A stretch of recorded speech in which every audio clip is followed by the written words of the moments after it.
Bueno, pixka bat nerviosoa, urduri, hobeto izan da. Pixka bat urduri ematen du sensazioa da mundu guztien zuri begira dagoela, eta orduan pixka bat urduritasuna. Hori alde batetikan, baina beste aldetikan ohore handia da ere bai.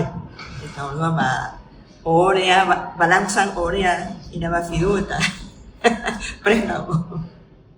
Ni ere bai, hasieratik pozik eta parte hartzeko eta gero urduri ere bai. Ni 31 urte daramat Oiartzunen bizitzen eta etorri nintzen honea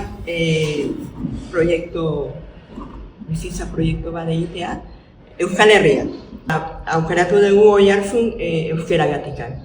Ni etorri berrian hasi nintzen ikasten eta horrela bermatzen duen alkonula hitz egitea euskaraz kalean.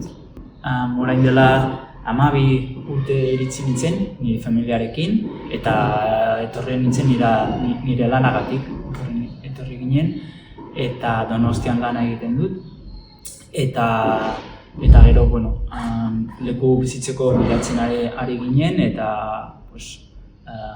piso bat aurkitu genuen Oiartzunen eta hemen gaude, oso pozik. Herri txiki bat ekintza antolatzea kanpotarrarentzat edo kanpotarrekin ez dakit oso polita da.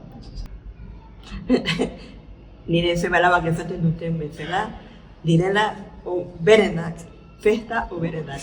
Oso giro polita egoten da baita ere, oso herrikoia, oso giro polita, festakoak, eta gu ja daramagu urte pila bat nire zenarretan di, hori, helduen Baskaria parte hartzen, seme-alabak gazte eguna parte hartzen, eta oso horiek, disfrutatzen dugu festatan.